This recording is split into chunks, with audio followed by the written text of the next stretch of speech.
Good morning my dear students. आज का topic है, एक इंपॉर्टेंट क्वेश्चन है, explain the basic forces in nature.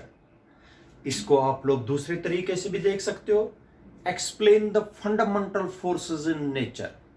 ठीक है बेटा, आप लोगों ने पढ़ा जो फिजिक्स है एक्चुअल में it is the study of nature and natural phenomena. Physics एक ऐसी ब्रांच है साइंस की जिससे हम डील करेंगे नेचर और नेचुरल फिनोमेनास के साथ। ये जो नेचुरल फिनोमेना है, ये जो नेचर है, दिस इज गवर्नड बाय, ये चलता है बेसिक लॉज ऑफ फिजिक्स। कुछ बेसिक लॉज फिजिक्स के हैं जिनसे ये सारा यूनिवर्स, सारी दुनिया चलती है।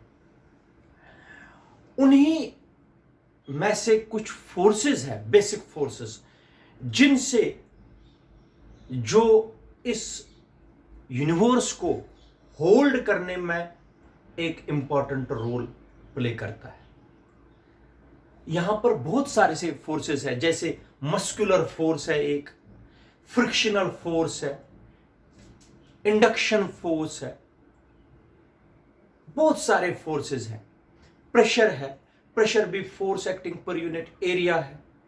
ये सारे फोर्सेस जो है बेटा, इनके अलावा भी जो मेन बेसिक फोर्सेस है, आज हम वो डिस्कस करेंगे नेचर में, जिनसे बेटा ये जो यूनिवर्स है ये इकट्ठे होल्ड है। उन फोर्सेस के बारे में आज पढ़ेंगे बेटा, जिनको बोलते हैं बेसिक फोर्सेस इन नेचर, या बोलते हैं फंडामेंटल फोर्सेस इन नेचर। ठीक है बेटा, इस क्वेश्चन की तरफ देख लीजिए। One of the important questions of this chapter question है, explain basic forces in nature. There are mainly four basic forces in nature. There are four basic forces in nature. Four basic forces in nature.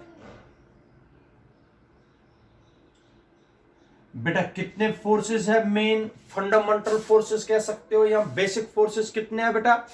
4। उनमें से सबसे पहला force है gravitational force. First basic force is gravitational force. ठीक है बेटा। Second force is electromagnetic force.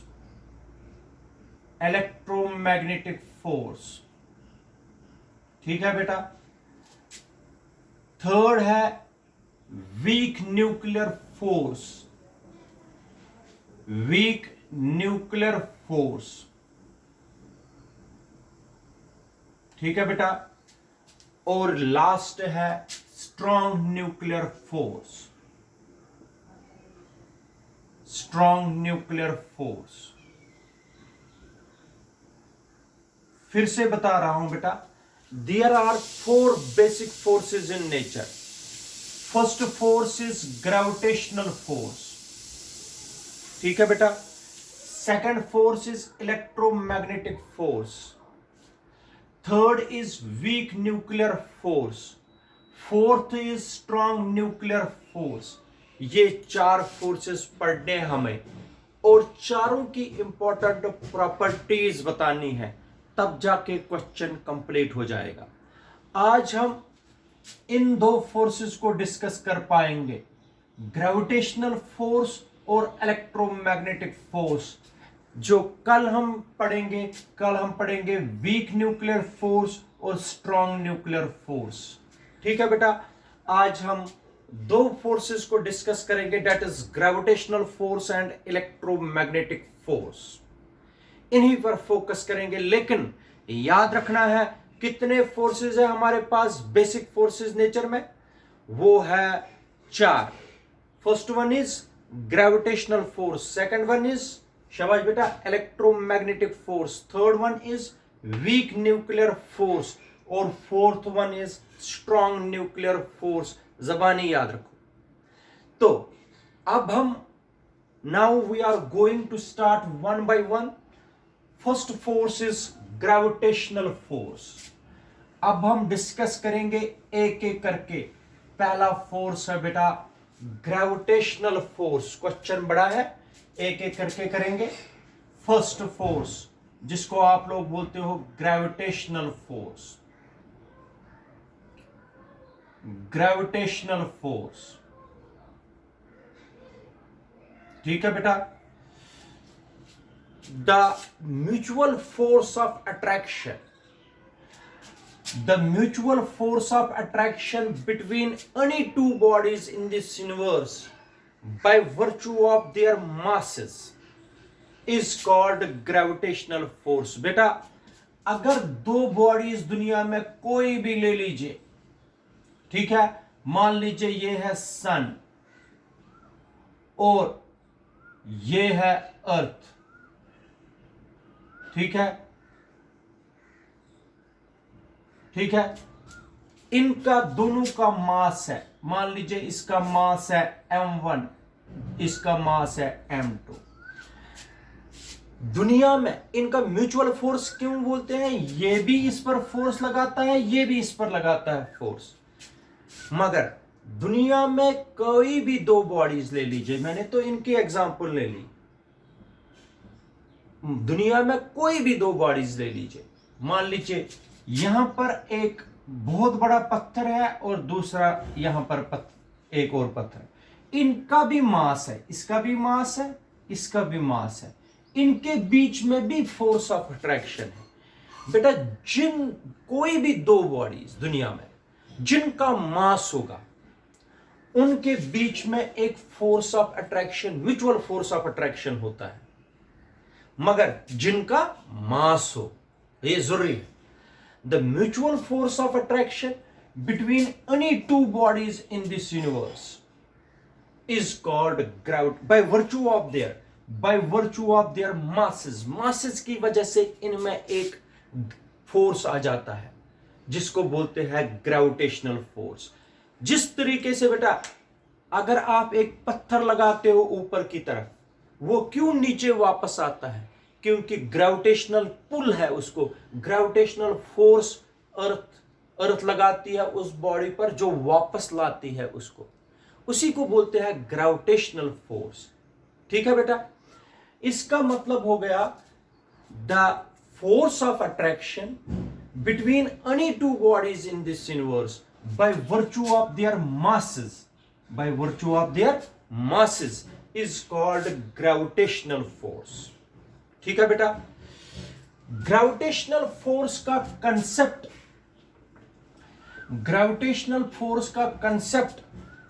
The concept of gravitational force was given by Isaac Newton.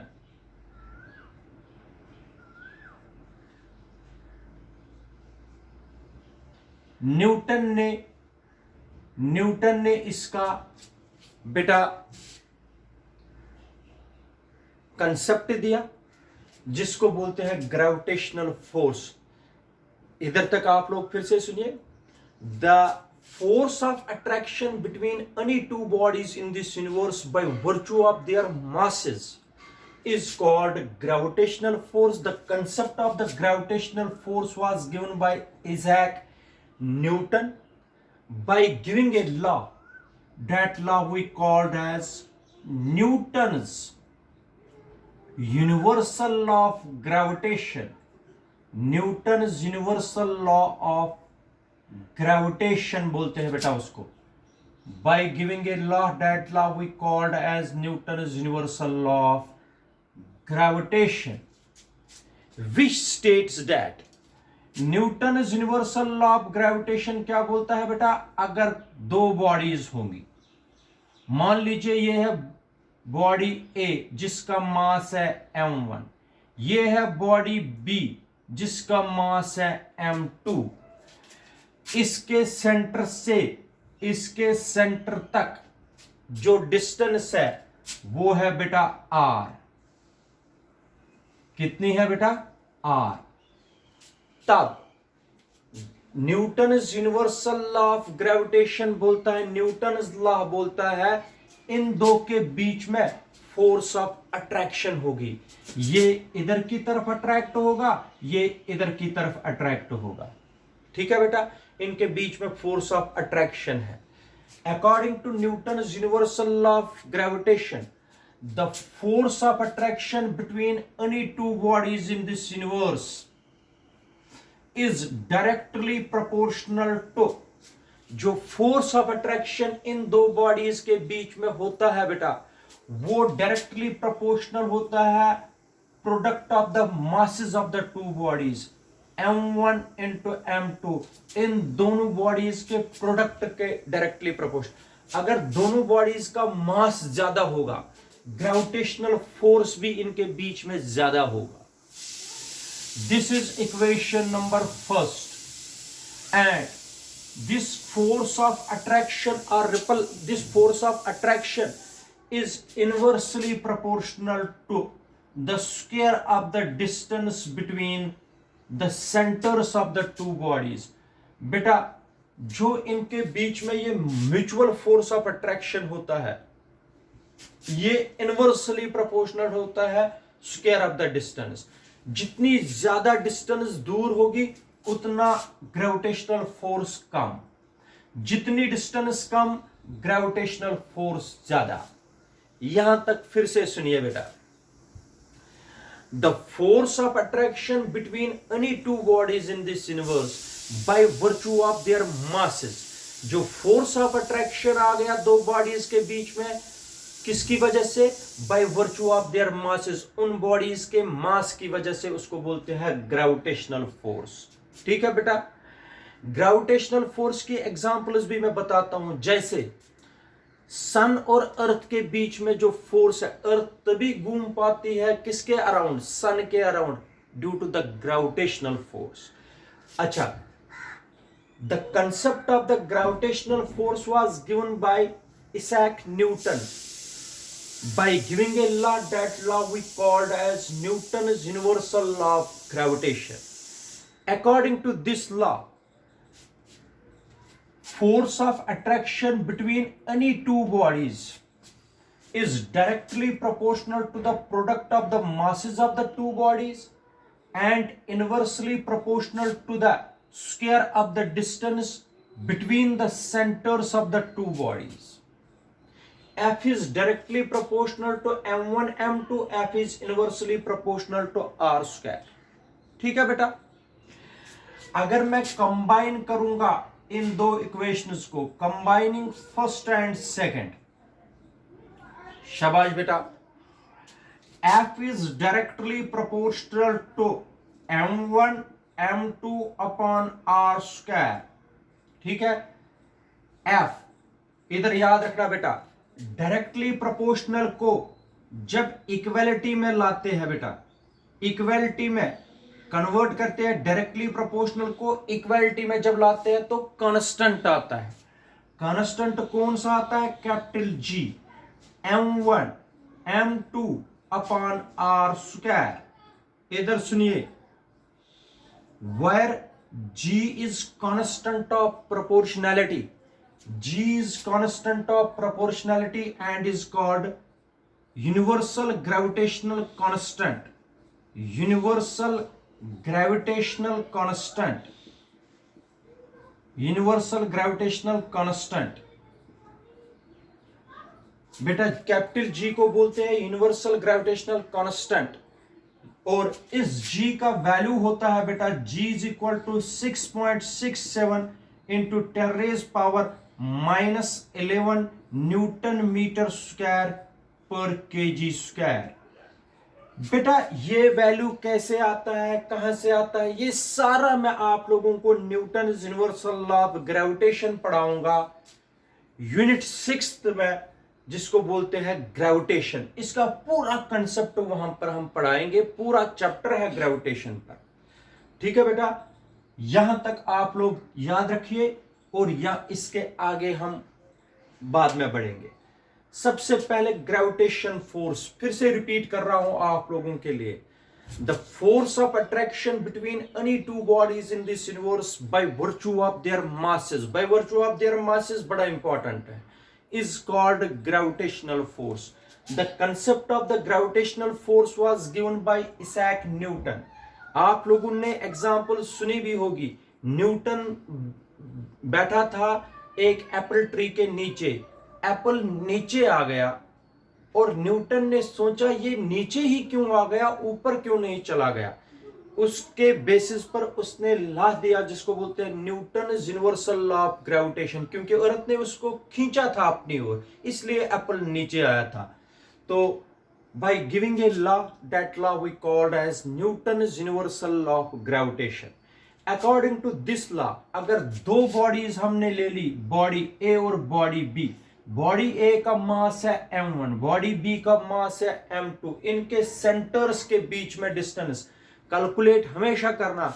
दो bodies के बीच में जब डिस्टेंस कैलकुलेट करते हैं फ्रॉम देयर सेंटर्स, तो याद रखिए जो ये म्यूचुअल फोर्स ऑफ अट्रैक्शन है, ये भी फोर्स लगाता है, ये भी फोर्स लगाता है. This force of attraction is directly proportional to product m1 into m2, and this force of attraction is inversely proportional to r square. अगर इन दोनों को कंबाइन करेंगे, F is directly proportional to m1 m2 upon r square. Directly proportional को equality में मैंने लाया, F is equal to G m1 m2 upon r square. जब भी डायरेक्टली प्रोपोर्शनल को इक्वलिटी में लाएंगे तो कांस्टेंट आता है. Here capital G is a constant and is called universal gravitational constant. The value of capital G is 6.67 into 10 raised power minus 11 newton metre square पर KG square. यहां पर फिर से बता रहा हूं, इस पूरे यूनिवर्सल लॉ ऑफ ग्रेविटेशन को ग्रेविटेशन यूनिट में हम पढ़ेंगे. ठीक है बेटा, सिर्फ यहां पर याद रखें दो बॉडीज के बीच में जिनका मास होता है उनमें म्यूचुअल फोर्स होता है, उस फोर्स को बोलते हैं gravitational force. Now properties of gravitational force.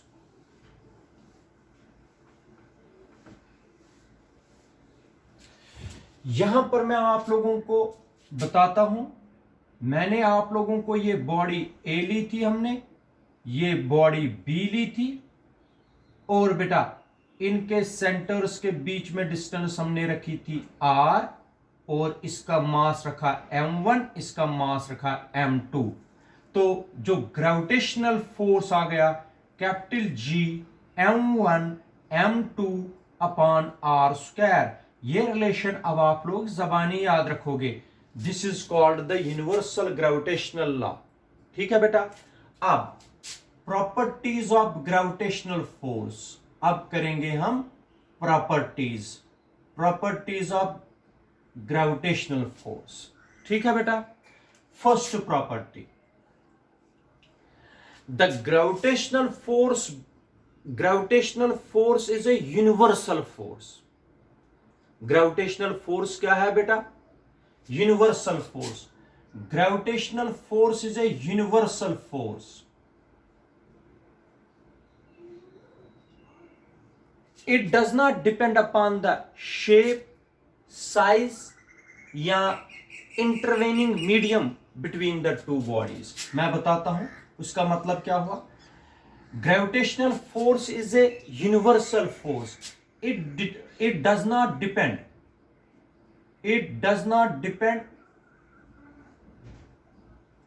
upon the shape, size or intervening medium between the two bodies. मैं एक चीज आप लोगों को बताता हूं बेटा, जो ग्रेविटेशनल फोर्स है ये यूनिवर्सल फोर्स है. Gravitational force it is a universal attractive force. एक minute, it is a universal attractive force. Gravitation force is a universal attractive force. It is never repulsive.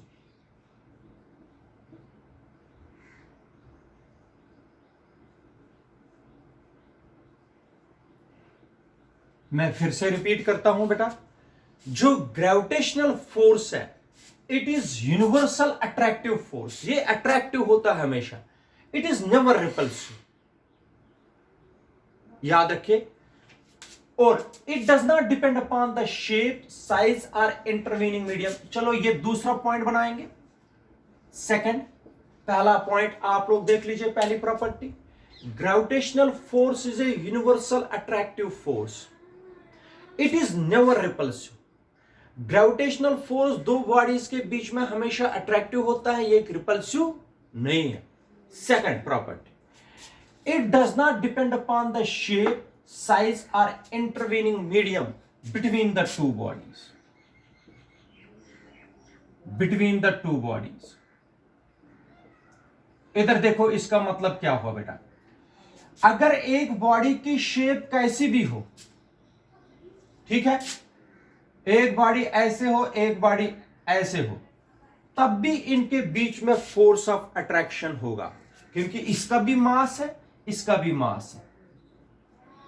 ठीक है बेटा, इसका मतलब it does not depend upon the, चाहे shape कैसी हो, चाहे साइज। साइज का मतलब है अगर एक बॉडी बड़ी होगी, एक बिल्कुल छोटी होगी, तब भी इनके बीच में ग्रेविटेशनल फोर्स होगा। और इंटरवीनिंग मीडियम का मतलब हो गया, इंटरवीनिंग मीडियम चाहे एयर हो चाहे वाटर हो, अगर दो बॉडीज पानी के बीच में है, पत्थर दो बड़े बड़े हैं पानी के बीच में, समुद्र के बीच में, तब भी उनके बीच में फोर्स ऑफ अट्रैक्शन रहेगा। ये डिपेंड नहीं करता है उनके बीच में एयर है, उनके बीच में वाटर है, उससे कोई फर्क नहीं पड़ेगा, ये उस पर डिपेंड नहीं करता है। इसलिए it does not depend upon, gravitational force does not depend upon the shape, size और intervening medium between the two bodies, ये उस पर डिपेंड ही नहीं करता है। दो प्रॉपर्टीज मैंने आप लोगों को बताई अभी तक। Gravitational force is a universal attractive force, it is never repulsive, ये हमेशा अट्रैक्टिव रहता है, रिपल्सिव कभी नहीं। Gravitational force does not depend upon the shape, size और इंटरवीनिंग मीडियम। मीडियम होता है इन दो बॉडीज के बीच में क्या है, हवा है, पानी है या और कोई चीज है, उस पर डिपेंड नहीं करता। ठीक है बेटा, ये हो गया दूसरी प्रॉपर्टी। तीसरी प्रॉपर्टी, ग्रेविटेशनल फोर्स जो है बेटा, gravitational force is the weakest force, weakest force in nature. ठीक है बेटा, जो ग्रेविटेशनल फोर्स है ये वीकेस्ट फोर्स नेचर का है। मतलब चार फोर्सेस है हमारे पास, चार फोर्सेस में सिर्फ सबसे कमजोर फोर्स जो है, वीक फोर्स जो है, वो है gravitational force. Gravitational force is the weakest force in nature. ठीक है बेटा, फोर्थ प्रॉपर्टी, ग्रेविटेशनल फोर्स जो है, gravitational force operates over long distances, over long distances, especially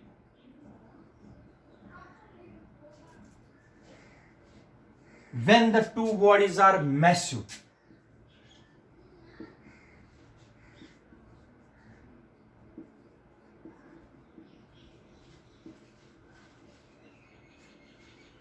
बेटा इधर देख लीजिए, जो ग्रेविटेशनल फोर्स है ये ऑपरेट करता है लॉन्ग डिस्टेंसेस पर, और ज्यादातर तब लॉन्ग डिस्टेंसेस पर भी ऑपरेट करता है जब दो बॉडीज मैसिव है। इसका मतलब हो गया gravitational force it is a long range force, it is a long range force, long range force. उसका मतलब क्या हुआ, सन और अर्थ के बीच में, अगर ये सन है, अर्थ, इनके बीच में डिस्टेंस थाउजेंड्स ऑफ किलोमीटर्स है, लेकिन तब भी इनके बीच में ग्रेविटेशनल फोर्स है। इसका मतलब हो गया gravitational force is a long range force, it has long range order, ये शॉर्ट रेंज फोर्स नहीं है, ये क्या है, लॉन्ग रेंज फोर्स। ये ऑपरेट करता है लॉन्ग डिस्टेंसेस पर, ज्यादातर तब ऑपरेट ज्यादा होता है जब बॉडीज बहुत मैसिव हो। तो जैसे force between sun and earth, दो मैसिव बॉडीज बहुत दूर है, तब भी इनके बीच में ग्रेविटेशनल फोर्स है। ठीक है बेटा, gravitational force is a long range force. यह हुई fourth property. Fifth property, it obeys inverse square law. It obeys inverse square law. वो मैं बताता हूं क्या होता है inverse square law. Gravitational force जो है वो ओबे करता है inverse square law. Inverse square law का मतलब हो गया एफ जो होता है बेटा, F is inversely proportional to the square of the distance.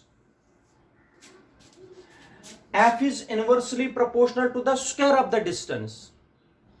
Square of the distance पर इनवर्सली प्रोपोर्शनल है, डिस्टेंस बढ़ जाएगी फोर्स भी कम होता जाएगा। इसका मतलब F is inversely proportional to the square of the distance. जो ये ओबे करेगा उसको बोलते हैं it obeys inverse square law. when F is inversely proportional, when gravitational force is inversely proportional to the square of the distance, this means it obeys inverse square law. जब force depend करता है, जब force inversely proportional to the square of the distance हो, उसका मतलब हो गया it obeys inverse square law. Sixth property है बेटा, it is a central force. It is a central force. Central force किसको बोलते हैं? सेंट्रल फोर्स वो फोर्स है जो कैलकुलेट किया जाता है between the centers of the two bodies. It is a force which is calculated between the centers of the two bodies. When the distance is measured from the centers of the two bodies, then that force we called as central force. ये central force है क्योंकि distance जो है ये हम calculate करते हैं from the centers of the two bodies. यहां से इधर की तरफ सेंटर से खींचा जाएगा, ये यहां से इधर की तरफ सेंटर से खींचा जाएगा, इसलिए it is a central force because it is calculated between the centers of the two bodies, इसलिए इसको बोलते हैं central force। ठीक है बेटा। Seventh property, it is a conservative force। it is a conservative force। मैं आपको कंजर्वेटिव बताता हूं बेटा। ये है सन, ठीक है बेटा, और ये यहां पर है अर्थ। सन और अर्थ के बीच में डिस्टेंस आप स्ट्रेट भी ले सकते हो, सन और अर्थ के बीच में डिस्टेंस ऐसे भी ले सकते हैं, सन और अर्थ के बीच में डिस्टेंस ऐसे भी ले सकते हो। ठीक है बेटा। देखो, ए फोर्स विच डिपेंड्स अपॉन, देख मगर इसकी पोजीशन, सन की पोजीशन ये है और अर्थ की पोजीशन ये है। ये सन की पोजीशन है और ये अर्थ की पोजीशन है। ठीक है बेटा। इधर सुनो, conservative force, a force is said to be a force between the two bodies is said to be a conservative force if it depends upon the initial and final position of the two bodies। एक तो initial position और final position पर depend करेगी। जो force initial और final position of the bodies पर depend करेगी, ना कि नेचर ऑफ द पाथ पर। पाथ पर डिपेंड नहीं करेगा, पाथ कैसा भी हो उस पर डिपेंड नहीं करेगा, वो सन की पोजीशन और अर्थ की पोजीशन को पर डिपेंड करेगा। A force which depends upon the initial position and final position of the two bodies, या इस तरीके से भी बता सकते हैं, a force is said to be a conservative force which depends upon the position of the two bodies but not on the nature of the path between these two bodies. अगर force path पर depend नहीं करता है, path कैसा भी हो दो bodies में, मगर इनकी पोजीशन पर डिपेंड करे, उसको बोलते हैं कंजर्वेटिव फोर्स. अगर पाथ पर डिपेंड करे, ना कि इनकी पोजीशन पर डिपेंड, उसको बोलते हैं नॉन कंजर्वेटिव फोर्स. याद रखा बेटा? शाबाश. It is a conservative force. Conservative means जो पोजीशन, दो बॉडीज की पोजीशन पर डिपेंड करे, ना कि इनके बीच में पाथ कैसा. इनवर्स स्क्वायर लॉ किसको बोलते हैं? जो स्क्वायर ऑफ द डिस्टेंस पर इनवर्सली प्रोपोर्शनल हो square of the distance. Central force किसको बोलते हैं? जब फोर्स कैलकुलेट किया जाए between the centres of the two bodies. तीनों चीजें, चाहे इनवर्स स्क्वायर लॉ, चाहे सेंट्रल फोर्स, चाहे कंजर्वेटिव फोर्स. फिर से बता रहा हूं, कंजर्वेटिव फोर्स का मतलब जो position of the two bodies पर डिपेंड करे, ना कि nature of the path. Path कैसा भी हो दो बॉडीज के बीच में, उस पर डिपेंड ना करे. अच्छा, लास्ट इधर देख लीजिए. आखिर कैसे इन, जैसे सन और अर्थ है, सन और अर्थ के बीच में कैसे ये ग्रेविटेशन फोर्स रहता है, कैसे आपस में रिलेशन रहती है. सन और अर्थ के बीच में कैसे रिलेशन रहती है बेटा? याद रखना, ये एक्सचेंज करते रहते हैं. सन और अर्थ आपस में एक्सचेंज करते रहते हैं फील्ड पार्टिकल्स, जिनसे इनकी रिलेशनशिप बनी रहती है. याद रखा बेटा? फील्ड पार्टिकल्स उनको बोलते हैं, उन फील्ड पार्टिकल्स का नाम है बेटा ग्रेविटॉन्स. Gravitational force is due to the exchange of field particles between the two bodies. These field particles are called gravitons. These field particles are called gravitons. बेटा याद रखना, जो ग्रेविटेशनल फोर्स है, ये किस तरीके से एग्जिस्ट करता है दो बॉडीज के बीच में, क्योंकि दो बॉडीज आपस में एक्सचेंज करते रहते हैं एक पार्टिकल, जिनको बोलते हैं फील्ड पार्टिकल्स. ये करते रहते हैं फील्ड पार्टिकल्स एक्सचेंज, ताकि इनके बीच में रिलेशनशिप बनी रहे. उस फील्ड पार्टिकल को हम बोलते हैं ग्रेविटॉन्स. इसका मतलब ग्रेविटॉन्स रेस्पॉन्सिबल है ग्रेविटेशनल फोर्स बनाने के लिए सन और अर्थ के बीच में, या कहीं भी दो बॉडीज के बीच में जिनका मास हो. Gravitational force between the two bodies is due to the exchange of, exchange का मतलब ये इसको देता है, ये इससे लेता है, exchange of field particles called gravitons. क्या बोलते हैं बेटा इनको? gravitons. अब मैं आप लोगों को सारी 8 प्रॉपर्टीज फिर से बताऊंगा, पेपर में आती है ये प्रॉपर्टीज वाली, तो फिर हम आगे बढ़ेंगे अगले फोर्स के लिए. Gravitational force is a universal attractive force.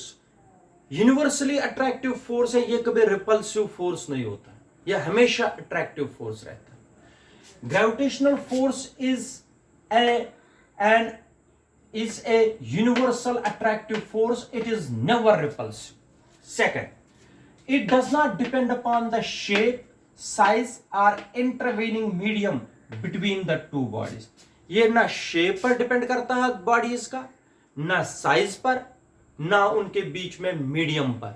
चाहे हवा में हो दो बॉडीज तब भी फोर्स लगाएंगे, चाहे पानी में हो तब भी लगाएंगे, या कोई और मीडियम इन दो के बीच में होगा तब भी लगाएंगे ग्रेविटेशनल फोर्स. ये डिपेंड नहीं करता है शेप पर, साइज पर या मीडियम पर. याद रखना बेटा, it is the weakest force. 4 forces में सबसे वीकेस्ट फोर्स है gravitational force. It operates over long distances. इसका मतलब हो गया gravitational force is a long range force. Fifth, it obeys inverse square law. मैंने समझाया, this force is inversely proportional to the square of the distance. इसका मतलब है it obeys inverse square law. It is a central force, ये भी मैंने समझा. It is a conservative force, और the field particles in case of gravitational force are called gravitons. ये exchange करते रहते हैं फील्ड पार्टिकल्स किस किस के बीच में बेटा, सन और अर्थ के बीच में, जैसे यहां दो बॉडीज के बीच में, उनको बोलते हैं ग्रेविटॉन्स। इसको पूरा का पूरा कंसेप्ट बताया मैंने ग्रेविटेशनल फोर्स का। ठीक है बेटा, याद रखिए।